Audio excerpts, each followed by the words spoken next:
Hi, my name is Kade. If you're an upcoming artist, you should check out Go Produce.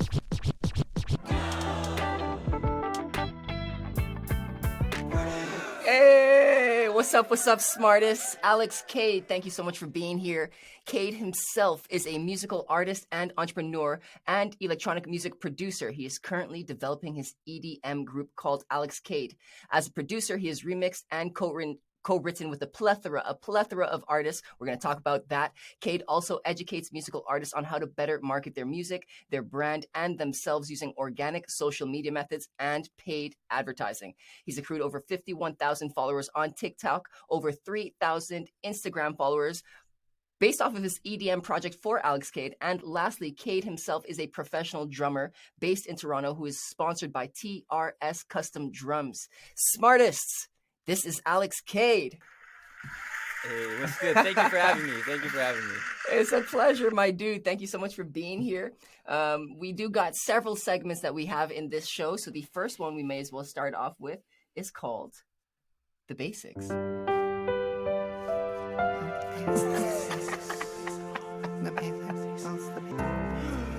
Oh, that's featuring Grumpy Sound Guy. You know, he's not here in person right now, but he's still here in spirit. But what we're gonna do, yeah. Kate, what we're gonna do with the basics is we just want to understand you a little bit better. So first question is, why did you choose music over anything else?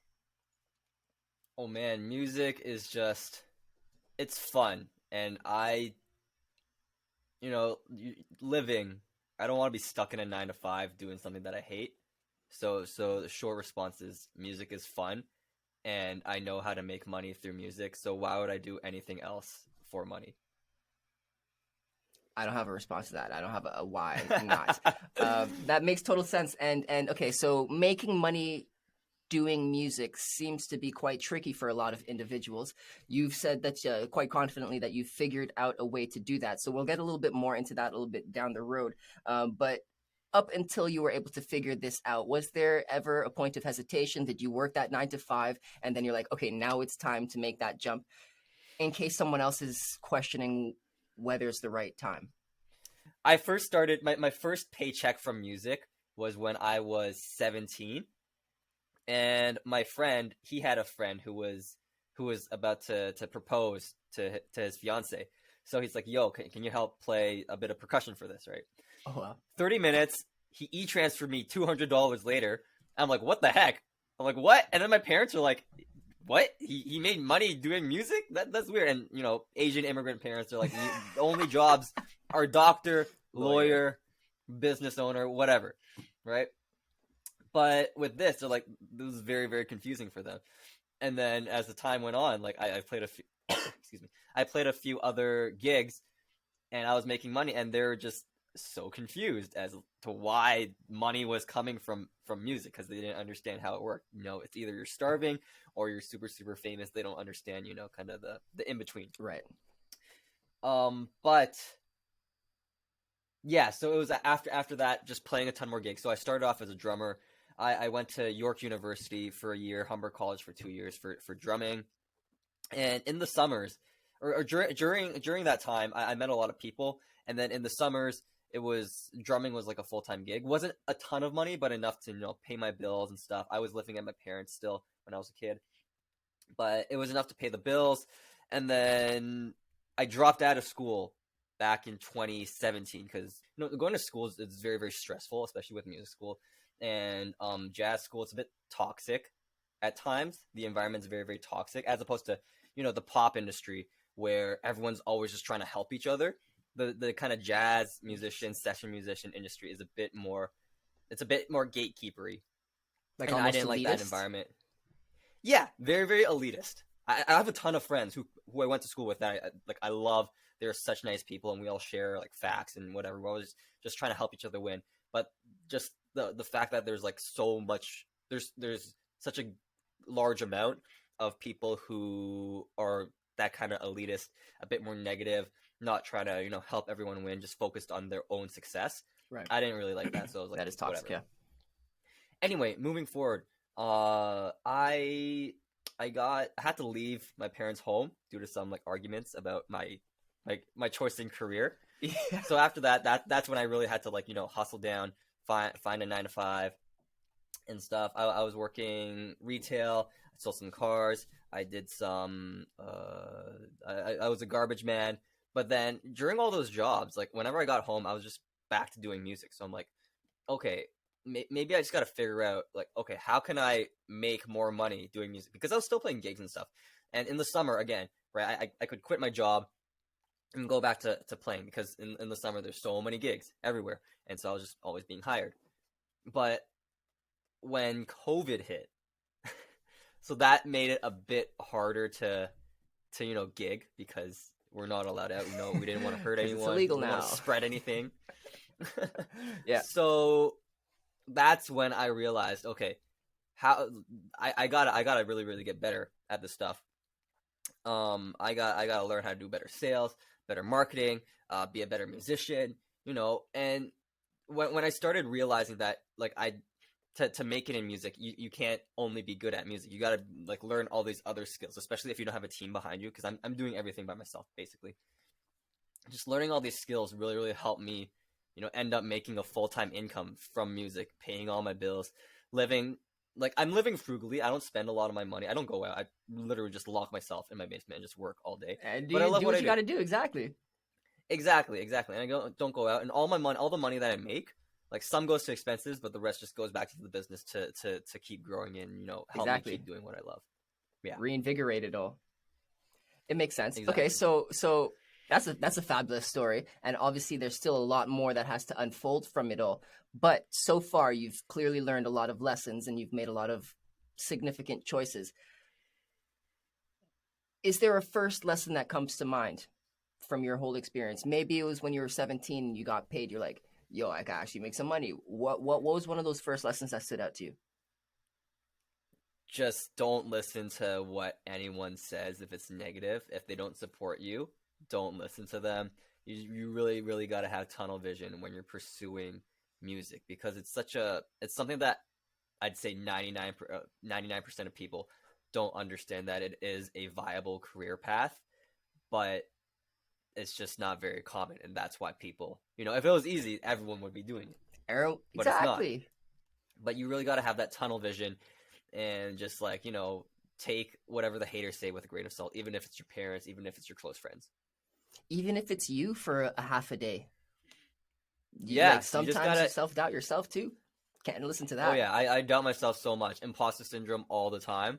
But it's just like when that happens, I just kind of step back, go upstairs, cry it out, come back down. I'm like, okay, let's just do something fun, and then Keep on you gotta moving. remember the ways to make your work fun for you again, because you're doing music because it's fun, right? That's Exactly. why we all love music. If you're listening to this, you 100% love music and you want to do more music. Hmm. Hmm. So you just gotta remind yourself how to get back into that. Remind yourself how much you actually love music. Exactly. Don't let anyone else's thoughts deter you from your own dream and your own vision, because it's not their dream or their vision to begin with, so they don't necessarily have to understand it, right? That's It's exactly completely it. removed. That's If exactly it. yes, if you could change one thing about the music industry, what would you change? See, Spotify royalties are coming up, right? Streaming royalties, but I don't like, there's ways to get around that, Yeah, which I learned how to do for myself. yeah, you're a genius. There's like a lot of gatekeepery stuff, but that's just humans. Humans are just gatekeeper. Like there's a lot of things. I think like I wouldn't really change anything about the music industry. If you're trying to change a whole industry, if you're trying to even if you're just trying to change, your friend's perspective on that, it's a lot more work than you changing your own perspective. If That's a good it's point. super super easy for you to adjust your own views, your own perspective, and adjust how you work. It's super super difficult to adjust how someone else works, how someone else sees things, Right. let alone how an entire industry runs their business. So right now, I would say change artists, upcoming artists' mindset on how they can make a career out of music. That's the biggest thing that I would try to change. I think you're actively already doing this. I'm trying my best. I'm trying to topple down the big crappy machine that is the music industry right now. Man, I'm all for that. And honestly, a lot of the conversations we've been having in season 5 are around that. A lot of the indie professionals out there are doing a lot of very cool things. Whether it's involved in tech, whether it's involved in like decentralized label systems kind of thing. So I'm very eager or enthusiastic about the future of what this industry is, because there are a lot of different individuals changing their own perspectives that can make greater ripples that can eventually change an industry. I'm happy with that perspective, and I do truly believe that upcoming artists, like, you can't have a future music industry without upcoming artists. So Exactly. if we bring That it is so now, true. this is the wave. Everyone wants to be on That's that it, new that's wave it. anyway, right? It's the cool thing. Let's do this. Yeah. Awesome. Okay, cool. That is the basics. Wow. We are going into the next segment. The next segment is called the speed round. It's the speed round. It's the speed round. Yeah, that was a terrible take. All right. So in the speed round, we've got 20 different questions that I'm going to be throwing at you in rapid succession. You have Oh my 3 gosh. seconds. Oh gosh. No. All right, do it. You Do got it 3 seconds, yes. And if the 3 seconds passes, you're gonna hear a buzzer that sounds like this. Yep. Oh man, you're starting my day off making me anxious. Yikes. Guys gonna be wired for the rest of the day, like, oh, what's that buzzer? All right, here All we right, go. Let's do it up. What is your favorite activity to do? Music. TikTok or Instagram? TikTok. What's your favorite meal? Chicken breast and pasta. Ooh, nice. Dead or alive, who would you like to have dinner with?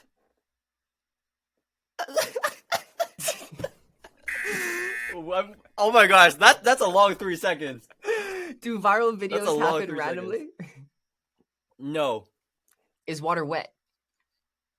No. Make the first sound that comes to your mind. Ah. What platform do you use to set up your merch? Shopify and Printful. If movie is to watch, then Netflix is too. What? Do you have any nicknames? Chill? Yep. Ken. My real name's Kenneth. People call me Ken. People call me Kade. Yeah. Interesting. Is it important to keep a high quality social presence? Yes and no. Is this the best interview you've ever had so far? Yes. I sense a little hesitation there. Do you prefer adventure or leisure? Oh man, I have no idea. I like both. Both is an answer. Do you prefer Facebook or Discord? I like both. Who's an artist that you currently find the most exciting?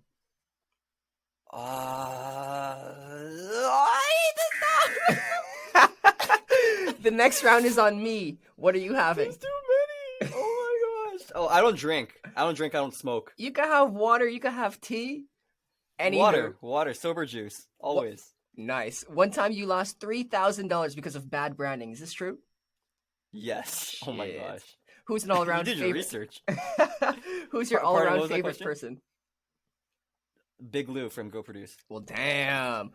What is your favorite city? We're My almost favorite there. city, Toronto or LA? Dope. And can you imagine a world without music? No. No. Stay away from me, that world. We made it through the end. Oh my gosh. Oh, we made it. Yes. Those 3 seconds are long. Jeez.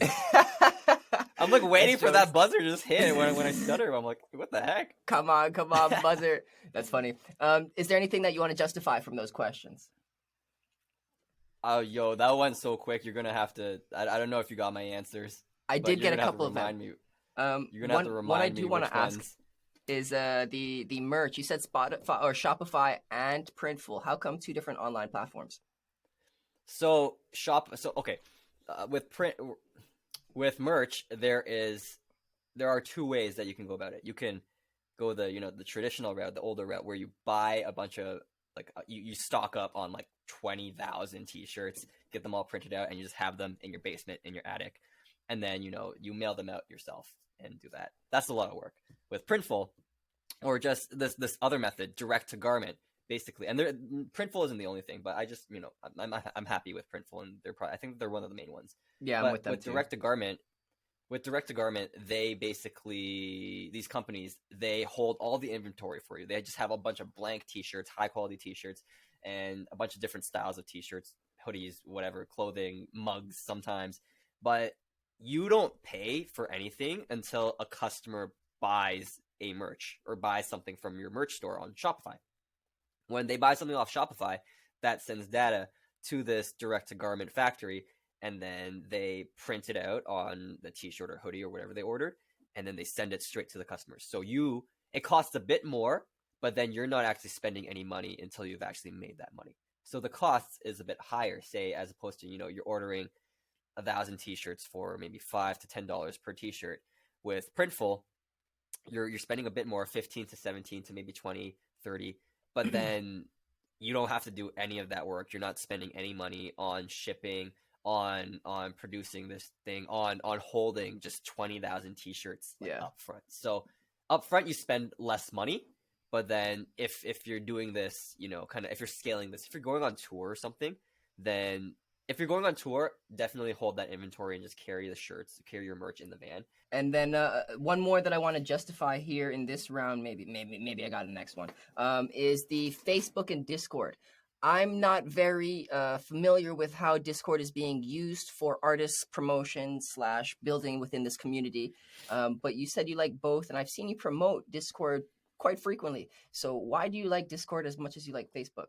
And why should we be using it? So with Discord, I don't know how many people listening to this are familiar with Discord, but it's just a place where you can chat in real time with anyone. Or not anyone, but like people in a server. Like, let's say, like with a Facebook group, it's very, very similar to Facebook groups. With a Facebook group, you'll post something, and then it might be, you might get a response instantly. You might get a response in like 2 hours, and you kind of might go back and forth.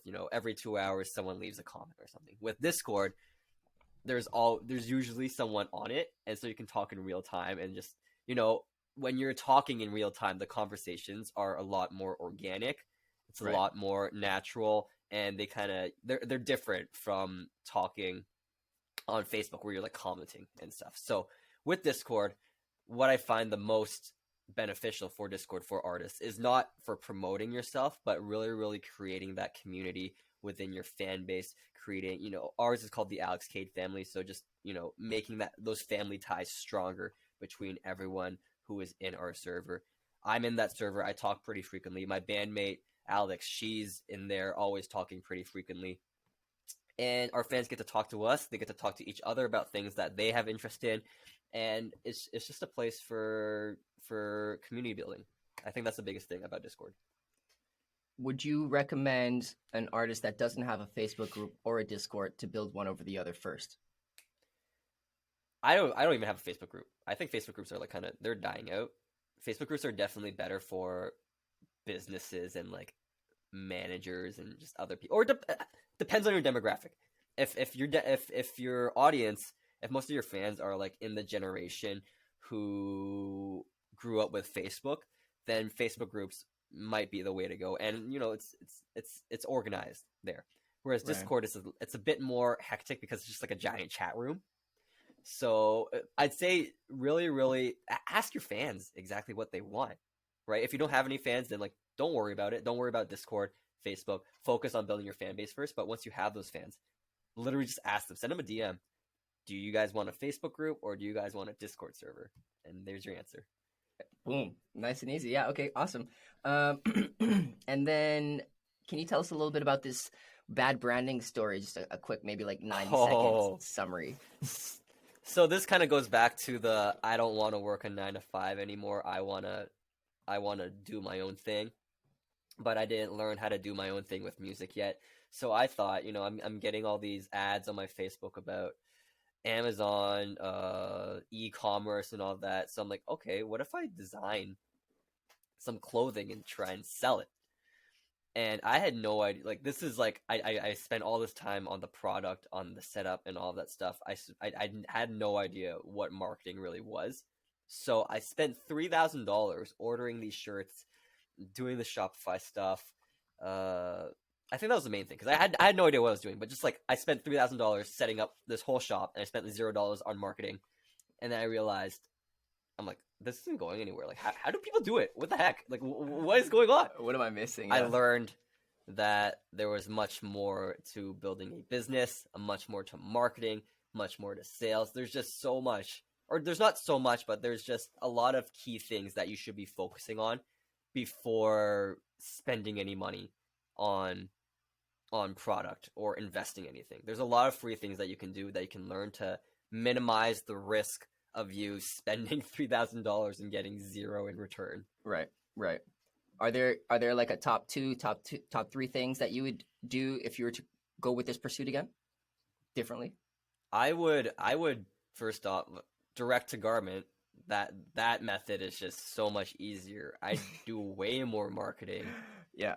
I would like with direct to garment. I literally have to spend maybe $100 just on the setup, and that's like I'm getting a sample. And then that way, like, if anyone else orders, like, I'm not spending any money. I'm not spending, like, $3,000. And, learning about brand building, learning about what makes someone actually want to buy something. Right. Similar with music, what makes someone actually want to invest into your artist brand? What makes someone want to actually listen to your music multiple times, other than it just being good? What makes someone want to consume things other than your content and follow you on Instagram and Twitch and TikTok and whatever? Yeah, that's how you make the fan. Like, you've got listeners, but then you need fans. Spot on. Yeah. Okay. Pow. I like that. That is the speed round. Kade, we're crushing it today. We're going now into our next segment. This next segment is called What's Yo Take? What's your take? Say what your take is. What's your take? Let me hear you say. What's your take? Oh my Can't God. hear you now. What's your take? Hey, okay. Oh, I'm about to These sneeze. intros, oh my gosh, I love it. This is different. You enjoy those? Yeah, Oh, yeah. we got together as a group and we sat in the studio and we're like, so what are we gonna do with our transitions this season? And well, this is the product. I love it. Yes. Yeah. So back to open discussion now. We are doing great for time, and essentially for this segment, we're just looking for your wisdom. I do have a bit of a theme for this episode, so I'm just gonna share that with you. I'm hoping to garner around 3 different ways that artists can regain control over their careers even before they start. Ooh. Cool. So we'll keep that in mind Okay. as we have this conversation. I mentioned in the intro that you've done so many collaborations. There were too many that I couldn't even mention them all in the intro. But what have you learned from doing so many collaborations and from playing drums for so many different groups? You have to be, so number one thing, you actually have to be good. You have to be good at producing or drumming or whatever. Some people think that music is all about connections. No, you actually have to be really, really good at your craft and, constantly practicing at your craft in order to get rehired. Because if you're not good, no one's going to hire you again. The industry is small. People are going to talk. They're going to tell you, hey, don't hire Kade. He's actually not that good, which has happened to me because I didn't practice too much for certain gigs. And that has never happened again. I make sure that has never happened again. So how did you actually make sure gotta that be didn't good. happen again? I just worked harder. I just practiced more. I was just more prepared. Are you a spending, lot of like- people. Yeah? Go ahead. Yeah, a lot of people don't realize that, like, just putting a few more hours into preparing something for a rehearsal, something for just preparing a demo, just the more you do it, the more you prepare, the better the outcome is, the higher the possibility of you getting rehired is. I find that the more you prepare, the luckier you get. Exactly.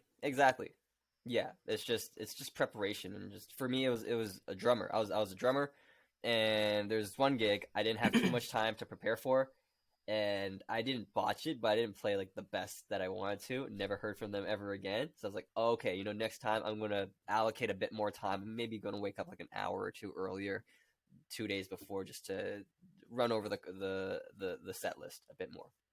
And I've brought that over to my producing, to sending demos out, to even meetings, talking or just researching on, you know, if someone's going to be interviewing me or if I'm going to be talking to someone, what is there on the internet about them that I should already know or that I could learn about, so we don't waste time talking about that, or so I can, you know, throw that out and they'll think it's a compliment because I've done so much research on them. Exactly. It's those little nuances that make a world of a difference. Even just that extra half an hour before your set, if you can get that through, practice what you're doing in between your songs, all of those little things like make the world of a difference, and especially if you if you want to get hired again. Okay, how would you? So that's one thing. Yeah. Oh, sorry. I got thought more? we're going on with. I think there's like three. You asked me for three things. If you got more, let's give me some more. Okay, I'll give you the second one. The second one. I think these are the two most important things. But yeah, so preparation and also not to take anything personally. If someone doesn't want to work with you, it's not a no, never. It is a not right now. If like they don't hate you, it's just that, you know, what you're trying to do with them, what you're trying to do for them, isn't they don't need it right now, or they don't want to right now. And in the future, you can always just pitch them again, talk to them again. If you got their attention, like, you know, they already kind of fuck with you. Oh, sorry for the story. I don't know if we're allowed to. No, you're yeah. Kinda... Speak freely. But they already want to work with you, ish. Yeah, they're already interested. Yeah. Almost like Tinder, right? If you're swiping, someone else swipes right. Like it's not they already kind of like you. Yeah. But with this stuff, you know, if they're responding to your emails and they're interested, and then they say no, it's a not right now. You know, they were interested, but then maybe just didn't align with what they're trying to do. So give it a year, give it 2 years. I don't know, give it like 10 years or something. But just, you know, you have that connection now. Be super professional about it. Just be super nice. If they say no, be like, all right, that's totally fine. You know, good luck with everything. I'll keep you in the loop, or I'll keep in touch with you or something. Never take anything personally.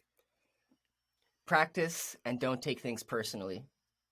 It's not like we're making ourselves quite vulnerable by sharing our art and whatnot. And I understand why people can feel like they need to take things personally, but they're not judging you. If anything, they're judging the art, and the art can be a representation of you, but they're free to judge it. Don't let that affect you. Like, do not take it personally. It's going to slow down all aspects of your career. That's exactly it. People are just, you know, they're just looking out for themselves, and they just probably just don't have time to do whatever you're trying to do right now. Yeah. Stay happy, stay positive, talk to them a little bit later. Maybe the opportunity's there. Maybe it's not there for another 2 to 3 years. Who knows? I've talked to like so many people, like they, you know, I do consultations with artists and stuff, and they ask me, and then, you know, I show them like a bunch of pricing and stuff, or I tell them, and then they're like, oh, you know, not right now. I'm like, that's totally fine. My DMs are always open. You just hit me up anytime for help. And then maybe like a year or two after, they'll hit me up like, yo, Kade, can we get on a call? Like, I'm happy to pay you whatever, right? And it's just because, you know, I was professional. I continue to help them. You know, it's just stay. Don't take anything personally ever. Yeah, no, I mean, right here, right now, this is how we actually met. I met you. I was very intrigued by this whole thing. And then season 5 began to kick off. I was like, yo, I can't do this right now. And now you're part of season 5, and I'm definitely going to be connecting with you afterwards to talk about I got you. What you got. Exactly. So this is very real, and it's evident. The last question I got here about this is sponsorships as a drummer. You were meeting a lot of people. You were building these relationships. Sometimes you got no. Sometimes you got yeses. One of the yeses that you were able to secure is that sponsorship. How did that look like at the beginning? This was actually a lot simpler than people realize, but it was really just like building a connection with this guy. I have a YouTube, or I used to have a YouTube channel. It's pretty dead now. I've got like 9,000 something subscribers on there, but like no one watches it anymore, and I don't post there anymore.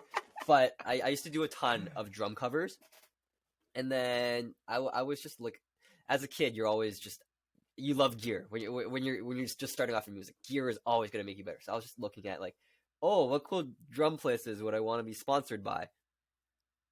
And, you know, all these big companies come up, and then I found this really cool place. It was a custom drum shop just like up in Newmarket, which is just about like 30. They're local. They're very, very close by, and they're local. I'm like, oh, that's cool. And then, you know, I watched some of their videos, and after like a few months, I was like, I want to meet these guys. I want to buy something from them, like, because their stuff like sounds cool.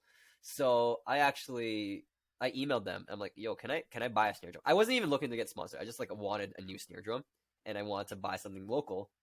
So I emailed the guy, Seppo. He's the owner of this place of TRS Custom Drums. I emailed him and he's like, "Yeah, come up, let's hang." I was like, "What? Okay, cool." So I go to his drum shop and we just ended up hanging out for an hour. I bought a snare drum off him, and then that was that. I was just playing. And I'm like, I really really like this. And then I want to order after. I think it was about like a year or two after, where I want to order my own custom drum kit, and it's the one that I've been playing for the last. Oh my gosh, how long has it been? Last 7 years, 6 years? Jeez. Yeah, but I was like, Seppo, can I order a drum kit? And he's like, yeah, man. Do you want to work out a deal? You promote us a bit. I'll give you a discount on your stuff because he saw my YouTube channel, he saw my Instagram and all that. I'm like, okay, sure. So there was like nothing super contractual or anything. It was just a handshake, and because their product is just so good, like I'm happy. Even if he didn't give me like a discount or anything, I'm just happy to promote TRS Custom Drums because their stuff sounds wicked. It just sounds so good. Seppo, the owner, he's such a nice guy. They really, really know what they're doing. But in terms of like sponsorships, like looking at it from a bigger picture, get sponsored by things that you actually care about and that you actually like. And, if they don't sponsor you, don't run around looking for more sponsorships just for the sake of getting a sponsorship, especially as a musician, because, this industry is small. The gear people do know the industry people as well who are going to get you places. And if someone hears that you're shopping around for a sponsorship or an endorsement deal, looking for like, Fender or Jaguar, or I don't know guitars, but like looking for just like different drum companies to sponsor you, they're going to talk and be like, this guy's just looking for a sponsorship. He doesn't actually care about the products. Right. Whereas companies want people who actually care about the products to endorse, to show off their products. And for me, I've been playing TRS Custom Drums for what, 7 years now, 8 years now. Like I'm so happy with their stuff. Yeah. And I've got 2 drum kits from them. I'm just, like, even if I wasn't, I didn't have that kind of handshake deal with them, I'd still be happy to promote their stuff. I just love what they make. Right. So that's how it happened. It was super, super simple. Not some crazy, you're going to like a bigger company, you got to sign all this stuff. But I think it's really, really about just making connections and loving the products and stuff and just not expecting anything. Yeah. A lot of people, like, it depends on sponsorships too. Like there's the endorsement deals for musicians with gear where they kind of give you discounts and stuff, and they'll maybe they'll promote you or something. Not really, but you're really, really getting that discount because you're using so much gear all the time. And right now, like, I don't need any extra endorsement deals or sponsorships from my cymbals, from my maybe drumsticks. I break drumsticks pretty often, but other than that, like, I'm not playing drums as much as I used to. Right. I'm mainly producing, so I don't really need a discount on anything because I'm not buying anything. I'm not constantly using anything. So that's how you kind of should think about endorsements. Now with sponsorships, that's when like they actually give you money or they give you like free services and all of that stuff. And that's a bit of a different story that I actually don't have too much experience on for like other things. Maybe you want to find some TikTok influencers or stuff to talk about with that. But for our deal, our sponsorship deal, our endorsement deal with TRS Custom Drums, it was just like a handshake. You promote me, I promote you, I give you a discount. I'm like, all right, deal. That's how it works. I like the unofficialness to that, though. I mean, there are a lot of artists out here that don't necessarily want to get caught up in the whole contractual thing right off the bat because they don't know how that whole world tastes.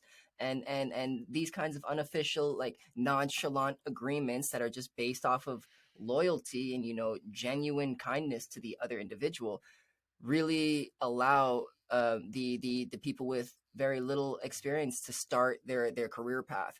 I mean, just the sheer fact that you've got a sponsorship, not you, Kade, but like an individual, if they have one sponsorship, that opens the door to the next sponsor. It's usually the first one that's the most challenging. So if you don't have to go so official to get that first one, it makes the rest easier. So thanks for sharing that story. It's really just about relationships. I think a lot of the stuff is just a lot less complicated a lot less complicated than people think. A lot of my friends, it's all just like, oh yeah, I knew a guy, and then he just hooked me up. I was you like, just wow, sent him an email. Really He said, "Come chill." Yeah, yeah, yeah. People are awesome. people. Humans are humans. Everyone just wants to have a good time. Don't forget that people are just people. Okay, cool. You on your YouTube channel, you said you've created in the past at least, lots of covers. You also have done lots of remixes, and this is one of the times where you got to see a little bit more success in your career.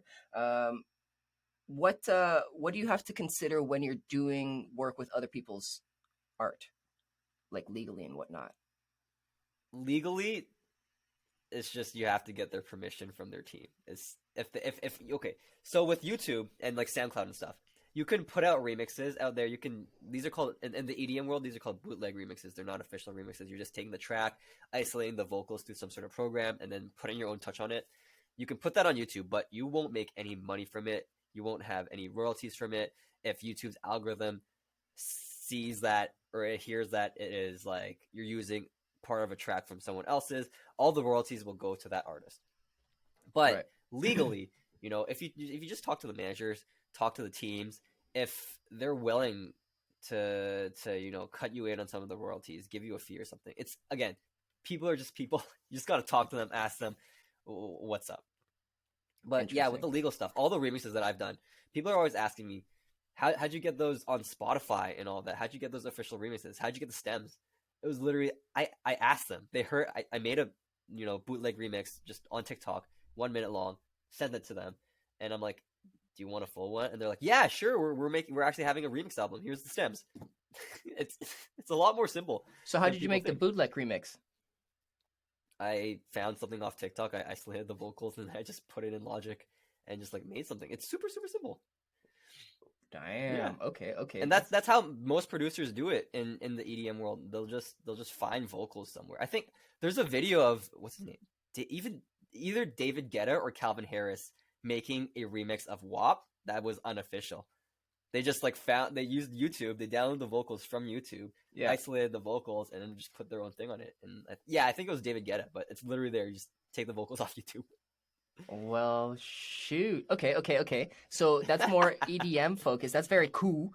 Do you think like vocalists can do the same thing? Just email someone's team, be like, "Hey, I want to do a remix to this and that with new lyrics," and that's the same process. I think that would be a bit more different because if you're adding new lyrics, that's kind of more on the songwriting side. If you're trying, if you don't expect anything, if you don't expect any royalties, any rights to it, then it's a lot easier. I'm sure they'll just send you. You can find just a karaoke track, if anything, if you want to do that. If you want to add new lyrics or something, and there are tons of those on And you YouTube. could just but if upload you that. actually want, exactly, you can just upload that. You won't get any royalties from it or whatever, Yeah, but yeah. it'll be there for you to share with your friends, with your fans and stuff. But if you actually want to do something official, that's when you gotta talk to the managers. Just talking to the managers, talking to the artists, if they're willing to let you remix it or feature Officially. on it or something Right. officially. Yeah, because it's not you're not the only one in the spotlight now. Now they're in the spotlight, and then you're using their name to kind of push out your song a bit more. Right. So that's when things get a bit more complicated, and you have to do a bit of negotiation. You got to see if they even want this or not. But Right. if you're doing something unofficially and you're just putting it on YouTube, SoundCloud, TikTok, whatever, you can do whatever you want. Yeah. Okay, so I was talking to one of my friends, and he's like, in order for me to have uploaded this onto Instagram and TikTok, I had to change one of the tones by like 3 dB or something to like make it not official. Is that because had he not done that, they would have been collecting royalties, or they would have been received a notification? He would have to take that down. Every situation is different. Yeah. But with social media algorithms in terms of like copyright, so this is like a problem of copyright. All this music, like I think they have it in like a database, like Sony, Warner, Atlantic, whatever, all these labels, and it's up there. Even if you upload through DistroKid, your song is like kind of in the database of this huge cloud. And then all these social media platforms, they're always listening to this music. They're seeing, did this song take any part of this other song? Does this sound that your friend made, let's say for example, take any part of this other song? So I remember I was doing this back when I was making YouTube drum covers. Some songs would just get fully blocked, like a Taylor Swift song. I think it was Blank Space or Shake It Up or something. If I tried to upload the original version of that, just like normal whatever with my drums, it would just get blocked. So I had to tone it down, right? I had to change the pitch of it, like for it to either sound like a chipmunk or sound like a 12 semitones down, where he sounded like a big buff big guy. I don't know, but Shake you, it you off. just you just Shake, had to shake. you just had to change it so the algorithms don't catch it. So I think that's exactly what your friend was doing. Right. You still cannot get any royalties from that Right. unless yeah, because you're using someone else's work, Yeah. but that's how you kind of get past the algorithms in order to show off your work. Interesting. Someone got to be writing notes. Damn. Okay. In the speed round, we talked about how you had an experience where you lost $3,000, but that's in the past. Now we're in the business of making some money. You recently made over 10K on a single that you released in July called "I Light," and this is about a 3-month period, which is preposterous. It's profound. It's wild. We need to hear a little bit more about this. So I'm curious to know, what steps did you take before you even launched this song? Because there's definitely a release plan to this. Yes. It was a lot. I don't know if I can sum it up like super, super detailed, but it was just a matter of looking at this song. So, okay, first of all, I did this because I needed money ASAP. If I put it on Spotify, the royalties would come in so slowly. The amount of money I would invest into marketing, I wouldn't get that back for a long time. I needed money ASAP. I needed money in like 2 weeks. Yeah. Right. So I'm like, all right, let's just try this out instead. I asked a bunch of friends, a bunch of my mentors, a bunch of my close circle who I just consult everything in. Like we just talk. I'm sure you have friends where you just bounce ideas off each other. But I was just bouncing ideas off my homies, and they're like, "Do it. You're the only guy I know who could probably pull this off." I'm like, "All right, let's do it. I don't care." The worst thing that will happen is I will have to go find a real job, and I'm like, "Screw that. No, let's make this happen." But in terms of that, now it's just seeing my song. I have a song now.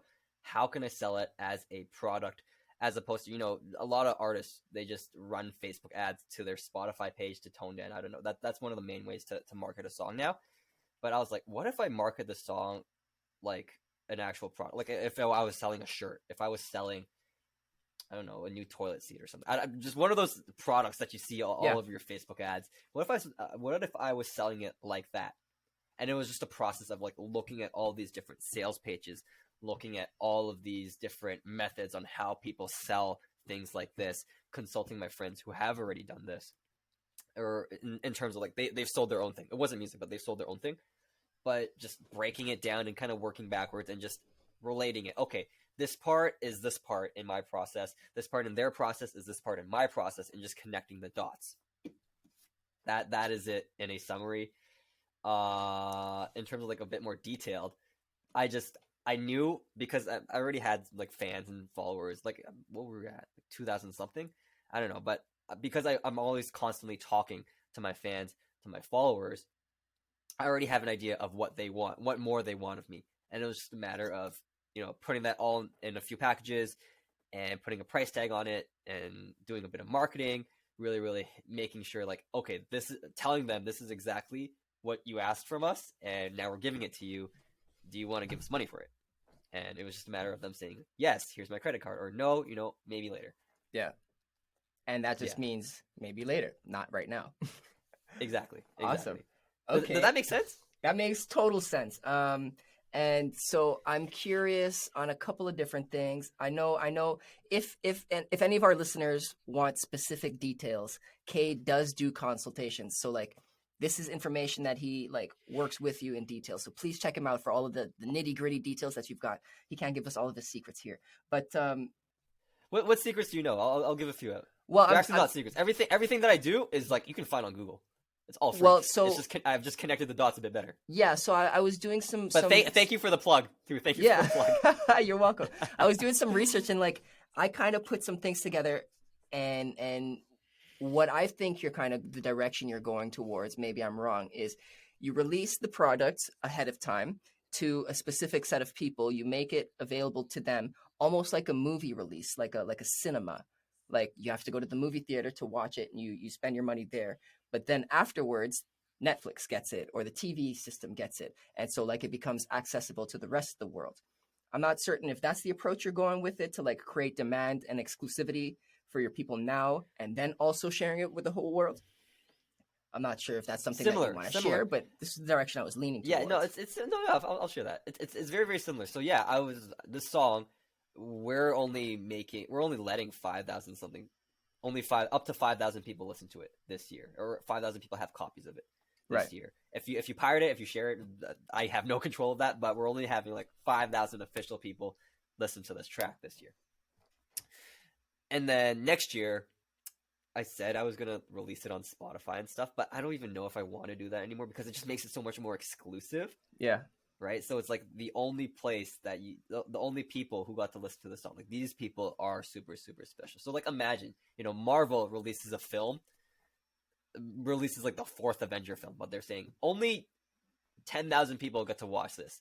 Imagine how high they can charge those tickets for, versus this is out everywhere in movie theaters, and if you wait a bit, you can pirate this off the internet. You can watch this on Netflix where you're paying like $8 a month, $10 a month. I don't know how much Netflix costs, but just creating that demand is yeah, exactly what you said. It's very, very similar to what I'm doing. Creating that demand, marketing it. But again, it is a good song. People really, really like it. It's only $1. They get a ton of stuff other than the $1. So or other than just like one song, they're getting a whole giant package. And so I'm kind of making this more for my fans, making this for myself, and just experimenting and seeing what else we can do in this music industry.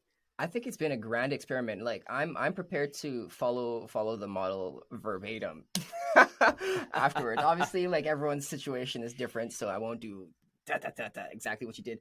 But I definitely will be talking to you about that.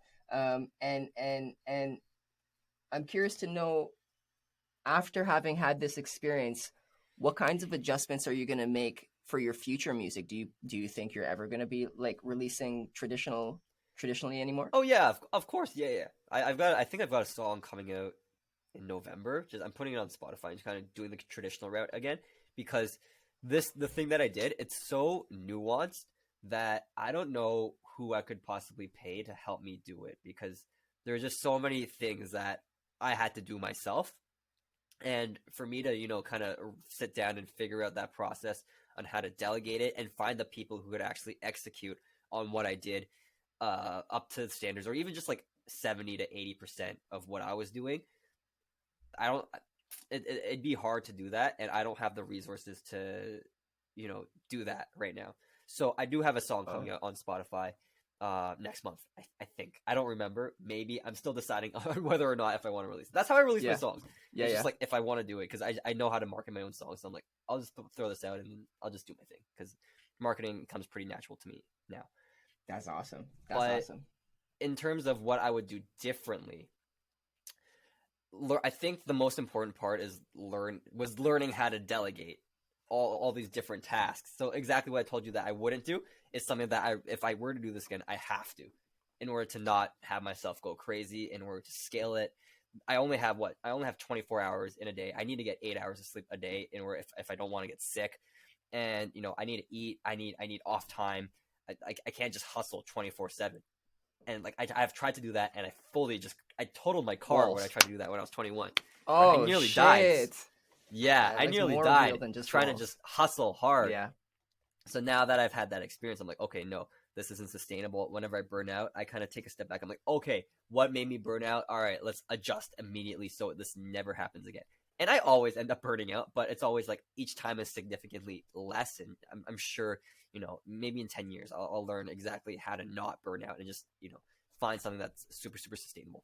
Yeah. But delegating tasks to other people, paying other people for their time, for their work, so you can focus on other things. I think that's the that's the thing that I would definitely do for next time. It'll make everything go smoother. Back to the 21-year-old thing. I mean, I'm very happy that you made it through, but it's very real. And I just bring this up again because at 21, you think that you're super young, you're invincible, but you're not. I mean, it can happen to anyone, and that's why I just wanted to share some light. Take care of your health at every point of your career. I mean, it's critical. Without it, everything else slips away that fast. You are nothing without your physical or mental health. Yep. So yes, Lou. Okay, all right. Our final segment. This one is called Clear the Air.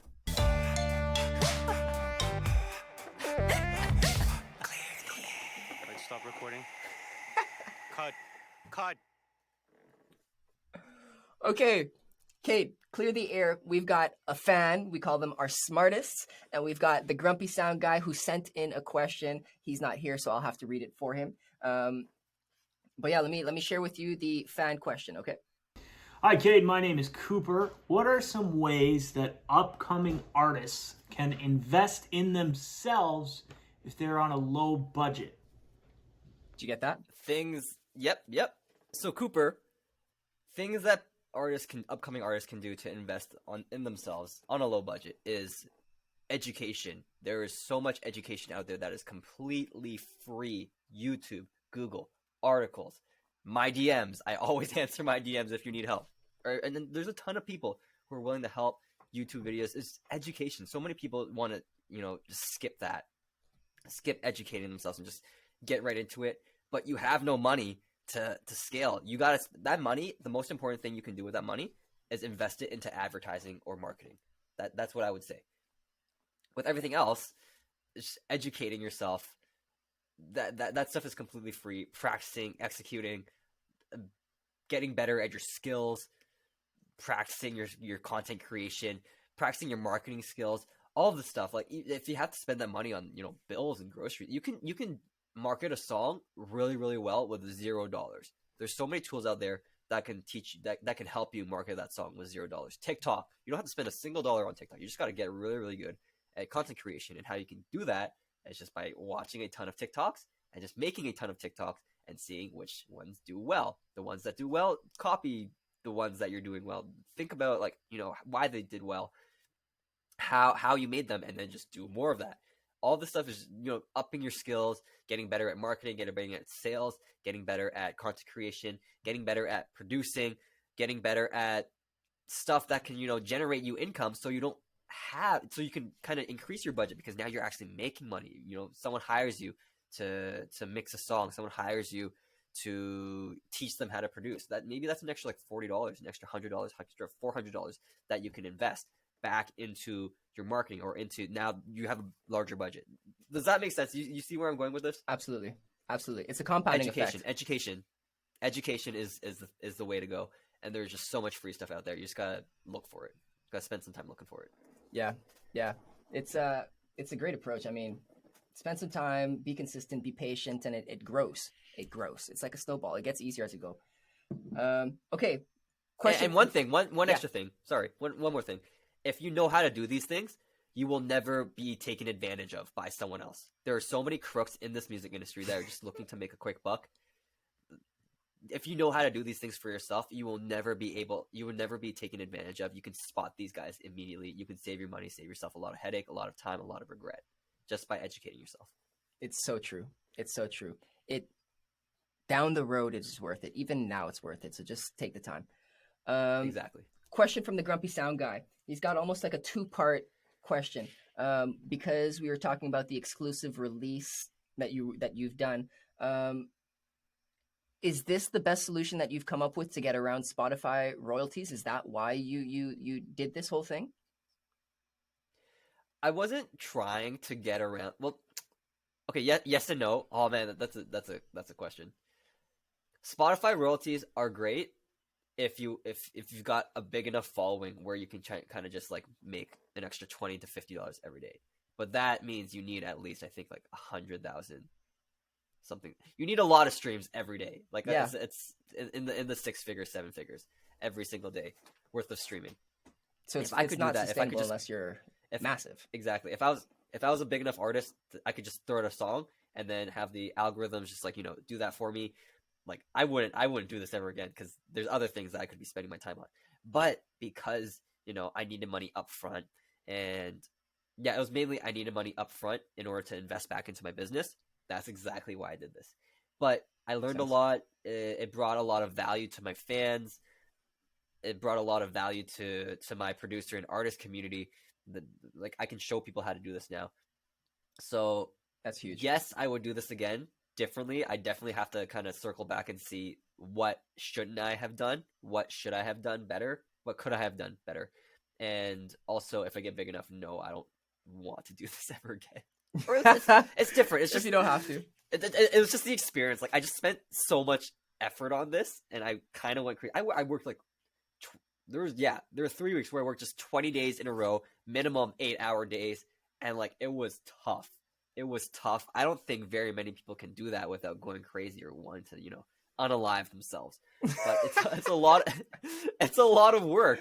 It's Yeah, a lot of work. I hear that. But if you have the budget, if you have the friends, if you have the team to help you do it, go for it. That's how people used to do it back in the 60s and the 50s, right? Makes you sense. just gotta readjust these days. There's so many more tools that where you can do it for super easy now. But you just kind of, readjust your strategy and see what works best for you. Yeah, readjust. It's okay. And then, sorry, the final question from the Grumpy Sound guy. He is a bit of a TikTok fan, but he's not popping like you are. He wants to know, do you have any specific tips that you were able to use? I know you said post, study, and then see what works and switch. But maybe just share what worked for you. So TikTok really is a skill. Social media, content creation. Getting good at content creation and making videos that just people want to keep watching. That is a skill that you have to practice. It will not come immediately. I can tell you exactly what I do, but in order for you to replicate the results for yourself, you have to practice it. I can tell you right now off TikTok, you want to be able to capture their attention instantly and keep them watching. You got to have something new every single second. Not every single second, but just like new, something to keep their attention there. You want to know not exactly who your audience is, but exactly why you're making this content. Yeah. Exactly. What's the meaning of this content? And it's super, super important. You got to have fun doing it. The most important part is if you make a video and you get 1 view on it, are you still happy with that video? If you're not happy with that video, then you should be doing something that's more fun in terms of content creation. If you enjoy it, because I made a ton of videos. I've made so many videos, and when I was just going for the views and stuff, I was so sad. Or I wasn't sad, but I was just like, this sucks, because I was just going for the views, and whenever I didn't get any views, it was just well, it sucked, because that was my only goal. Now, for me, my TikTok strategy is just make really, really good music that I am proud of, practice your production skills, and then kind of adjust it in a way where, my community might vibe with it, the TikTok might vibe with it. And, even if I don't get any views, I had a lot of fun doing it. I learned a few things. I, practiced a bit of my production and practiced a bit of my content creation skills, got to experiment. So biggest thing with TikTok is you have to have fun with it. Learn how to make it fun for yourself. And then it will be a lot easier for you to up your skills, get better at TikTok, and continue creating all these amazing videos for you to, hit 5 million trillion followers. Wow. We out here. Grumpy Sound guy, you have to have some fun with it, okay? Try not be... maybe find your grumpy followers. I don't know. Just have some fun with it. All right, cool. Pop. That's awesome. We have made it to the very end of Clear the Aircade. I'm going to ask you next. Do you have any final words? Listen to Go Produce every episode. There are so many gems in Go Produce, because Lou is just such an amazing guy. The people at Go Produce, such a great team. Hey. Also, my DMs are always open. If you ever need any help, my DMs are always open. You listen to something from Go Produce, you want a second opinion on it, feel free to hit me up at Music by Kade on Instagram. I just like helping. You know what I mean? I'm all about saving money so you can invest it into your marketing. So any way that I can help, I will try my best. I give out too much free advice. So yeah, that's hit me up. Tagline. I just like meeting people. Yeah. Oh, the biggest thing that I've learned last year, some guy called Cody Rain literally just hit me up on TikTok. It's like, yo, want to get on a call? I'm like, and he told me all the things he's done. I'm like, yeah, sure. This weird random guy. This guy dropped so many gems on me. This guy was so smart. He making 6 figures and oh my gosh, this guy was. I'm like, what? Why is this guy talking to me and just giving me all this free advice? What he said at the end was, success comes from helping others find success. So I want everyone who's listening to that, whoever heard that, take that to heart. If you are helping others find success, you will find success for yourself. It's inevitable. I like that. Let's end on that note. Wow. We've got a couple of different resources and links that I'll be sharing in the show notes. You just gave us a couple as well. So that's perfect. Other than that, I just want to say thank you so much, Kade, for being here. We very much do appreciate you and your time and your knowledge, your energy. All of that is fantastic. Listeners, SmArtist, if you want to connect with me or other like-minded individuals, check us out on our Facebook group. We don't have a Discord yet, but if you want one, let me know. We'll be talking about that a little bit more. My name is Big Blue. This is Go Produce. We out.